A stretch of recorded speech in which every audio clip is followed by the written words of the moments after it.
Welcome back, parents. If you're listening to this episode and the holiday season has already passed, just stay tuned because you know the next holiday is just around the corner. They always are. So this is timeless information to help you manage meltdowns any time of the year, really. Listen, as a counselor and a fellow parent, I understand the challenges we face in ensuring our children's emotional well-being, especially during the hustle and bustle of the holiday season. And it's common for us adults to articulate our stress, but children often struggle to express their feelings, and then they resort to these frustration-induced tantrums at like the most inopportune times, right? Like dinner with all the relatives. So I'm going to encourage you in this episode to empower your kids with the skills that they need to manage and communicate their emotions effectively. This will foster a harmonious holiday experience, okay? So hang with me. First, I'm going to suggest that you look at tantrums or meltdowns as more than just flat out defiance, okay? If you can reframe these emotional meltdowns or emotional explosions, however you call them, and truly remind yourself that when your child is acting in this way, they need something in these moments. If you can do that and reframe that for yourself, you will be better prepared to respond to them in a way that helps diminish the outburst or meltdown more quickly. And your child will be able to learn ways to self-soothe down the road. Okay, so let's reframe tantrums as expressions of emotion rather than acts of defiance. This is a game changer. So example, your child is yelling and screaming and balling up their fist. What do? You respond by verbalizing to them what you observe about their behavior. For example, you say, "Hey buddy, I can see you're really angry. You've got your fist balled up and your face is red." Then you're going to give them a hug. You're going to connect with your child after you've let them know you've seen them. You connect with their frustration, right? By doing this. This diffuses the tantrum because they feel heard, just like you and I might experience. If we're really overwhelmed and frustrated and someone says, "Man, I can tell you're really upset and I can understand this is upsetting to you," and then gives you a hug, you immediately calm down, right? What also happens when you do this with your child is that you model the behavior they've associated with anger or jealousy or disappointment by putting the words to it. So you're saying, "Man, your face is red and your fists are balled up." And then they start thinking, "Oh, my fists are balled up and my face is red and I'm feeling angry in this moment." This helps them to understand how they're expressing these different feelings and then how to manage it. So after you give them a hug, then you help them calm down by simply modeling what you want them to do for themselves. You, while you're hugging them, take a huge inhale as you're holding them and you say, "Let's take a deep breath together." And you keep breathing deeply as you hold on to your child. Now, this might go on for 3 to 5 or even 10 minutes if this is a new intervention. But trust me, it is worth it. Plus, think about this. If you want your kids to come to you with the big things later in life, you have to lay the foundation early and often that you can help them with these small things like the tantrum because they had to put the iPad away or their brother hid their favorite toy. You have to set that foundation of safety where they are not afraid to come to you when they're upset or something's going wrong in their world. And you know what?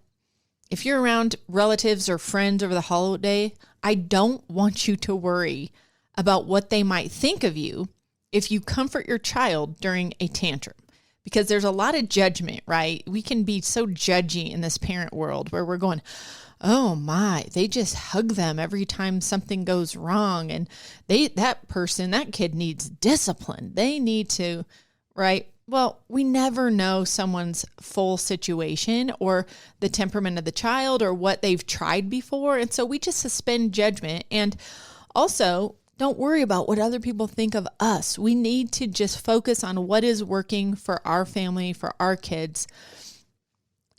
Comforting your child in this way and validating their feelings and their frustrations isn't really common practice. So I wouldn't expect people to think that it's a great idea, okay? But it is because, again, by providing the words and the physical comfort, you're helping them to be able to do this for themselves later on. So don't worry about what other people think when you start trying this method.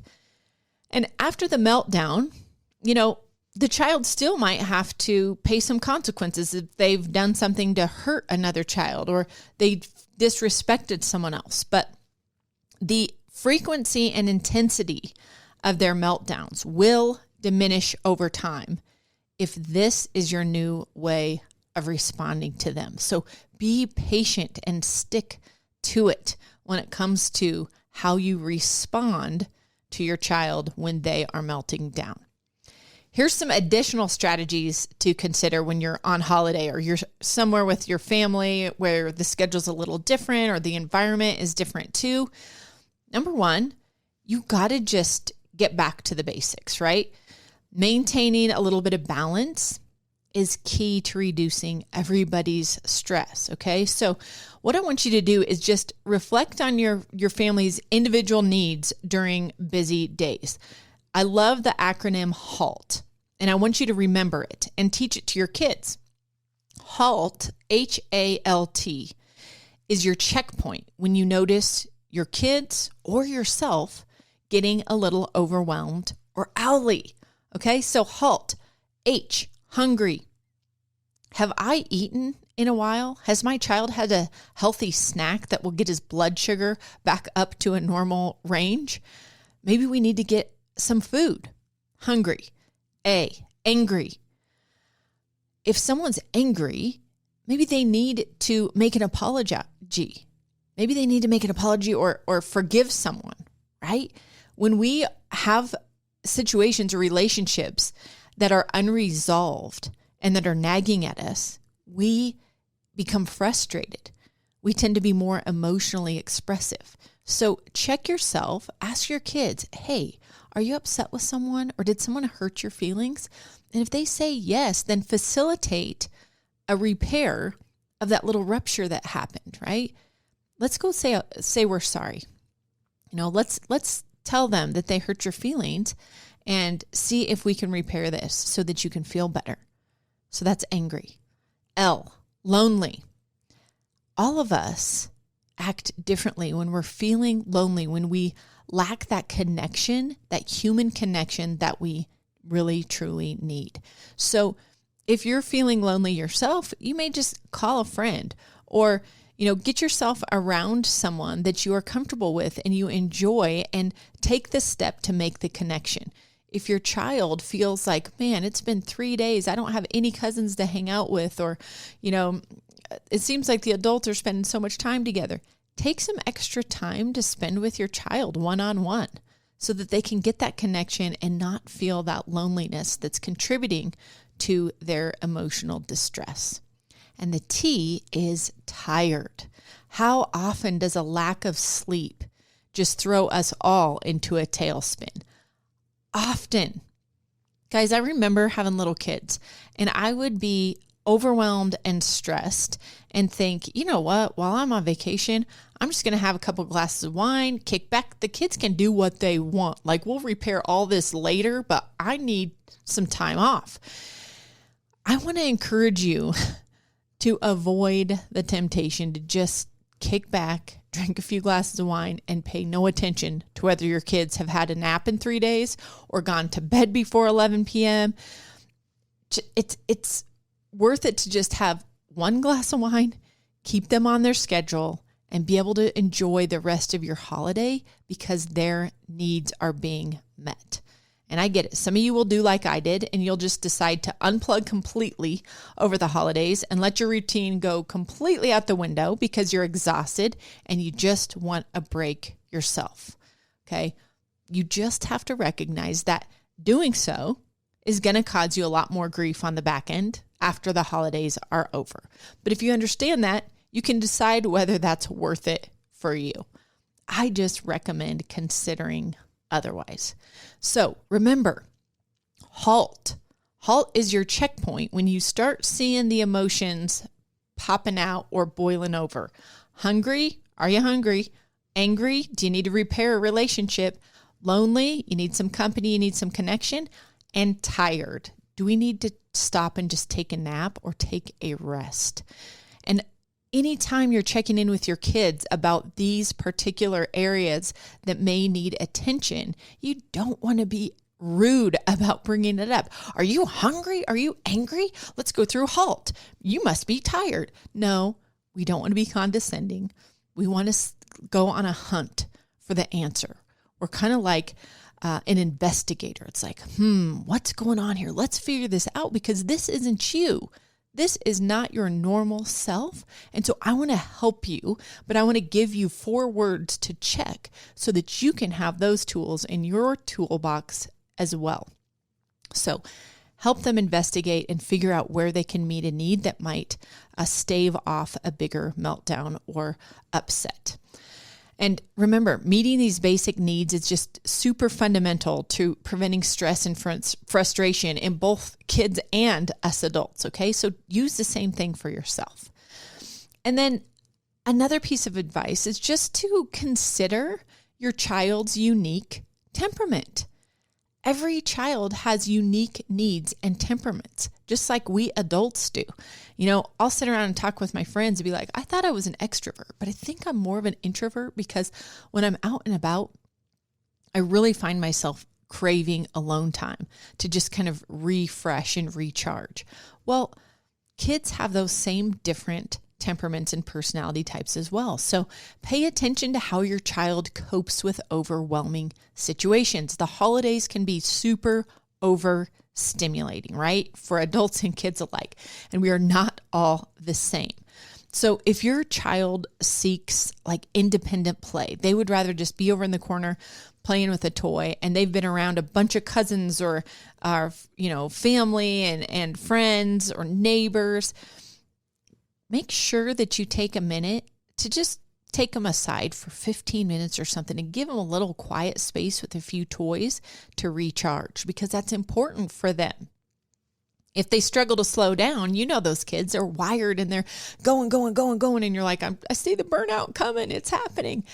Incorporate some intentional breaks for quiet moments, like looking at pictures together, right? That kind of calms their bodies down, but it gives them something to focus on. So maybe you go through your phone and you look at family pictures together to just kind of calm them down and calm their bodies down. Or gaze out the window and tell them to tell you what they observe, right? What do they see out there?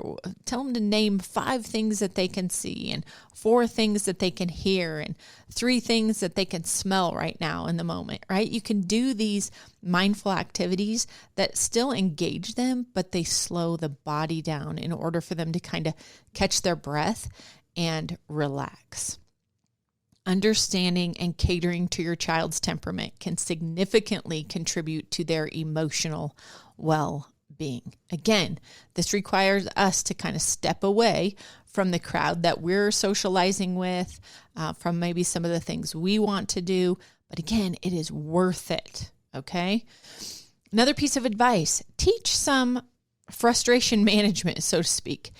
Early introduction to these frustration management skills really equips kids to be able to bounce back from all life's ups and downs. So one of the things that we have for you as a free resource is what we call feelings faces charts. So you can print these off. You can get them anywhere online, but we also have them at familiesofcharacter.com.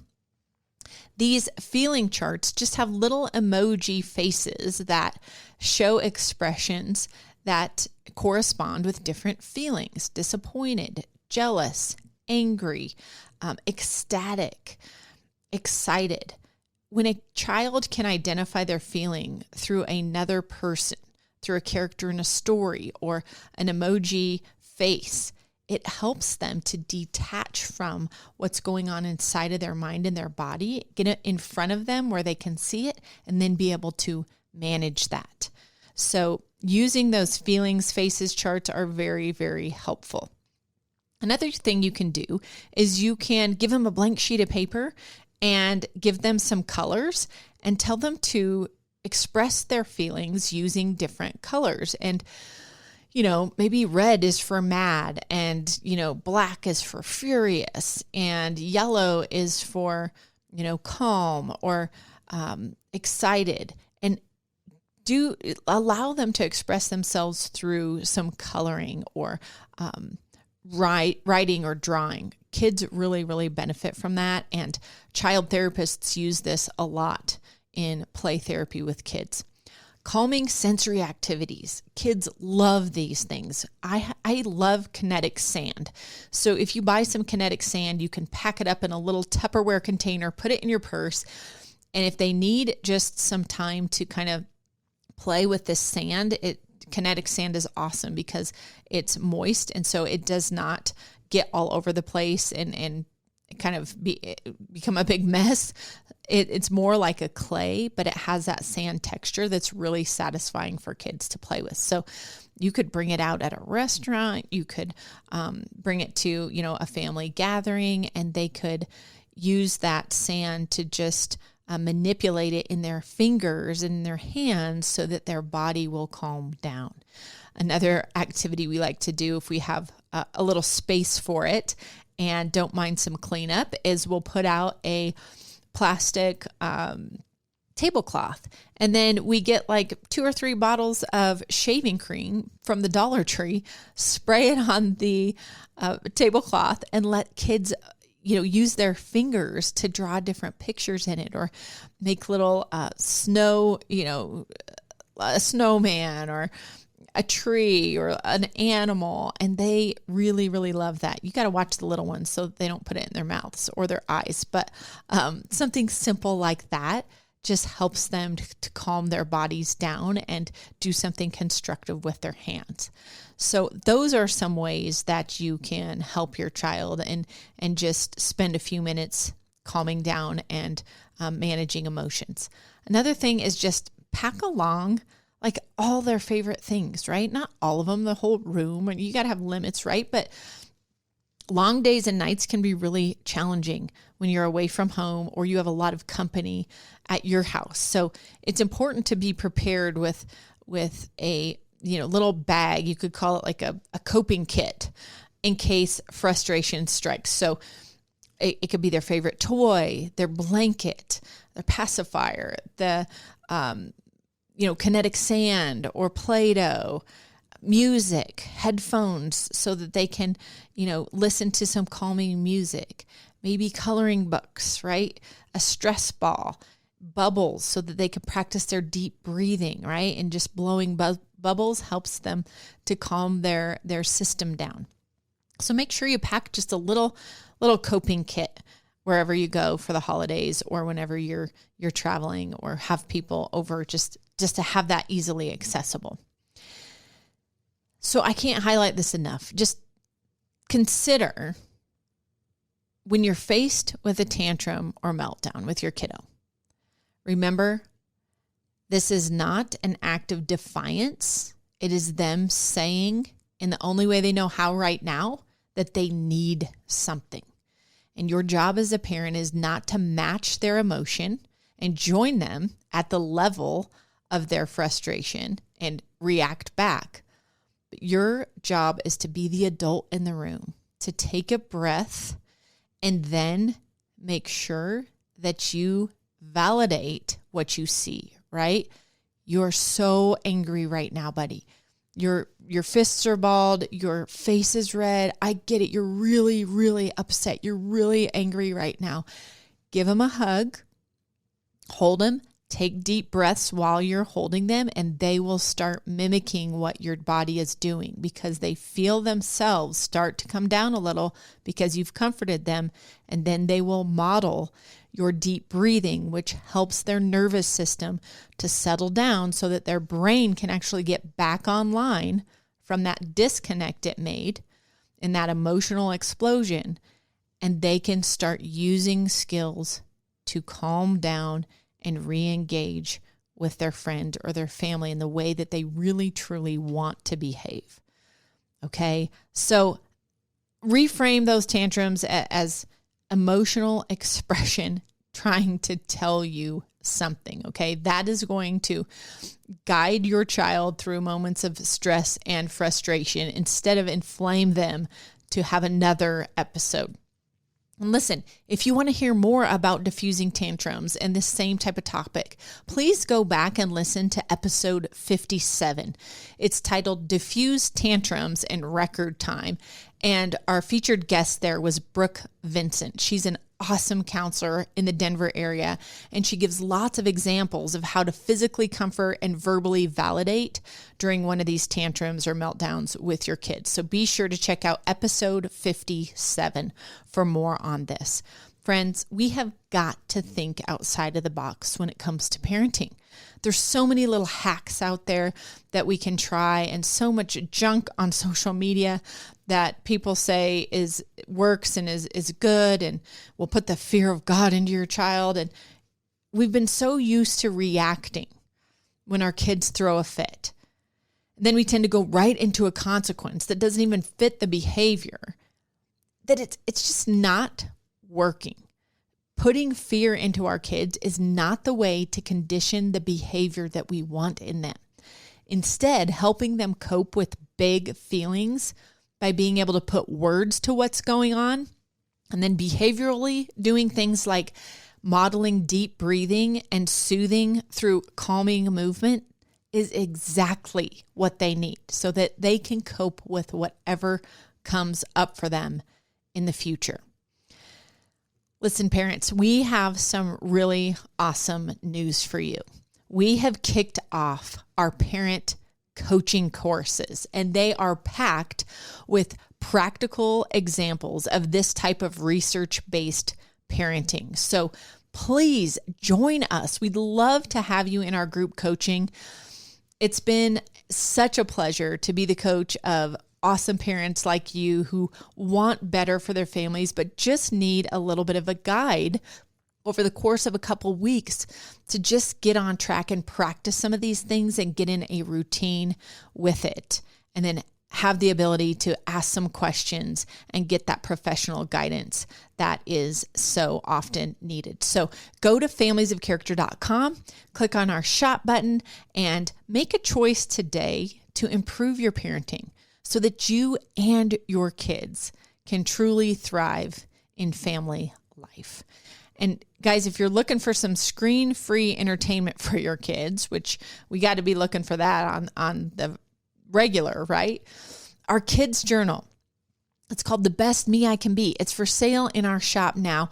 It'll have your kids understanding their gifts and temperaments and learning new ways to handle things that will bring you so much peace and joy. So again, it's called The Best Me I Can Be Journal. Check it out at familiesofcharacter.com. Listen, I appreciate you tuning in, and I really encourage you to share these episodes with a few people in your circle. That's how we get the word out and continue to build a movement of parents who want more for their families and are willing to consider tried and true processes and skills that will truly transform their family and propel the family forward. So just remember, we're better together, right? As a parent, as a wife, as a coach, I am in your corner.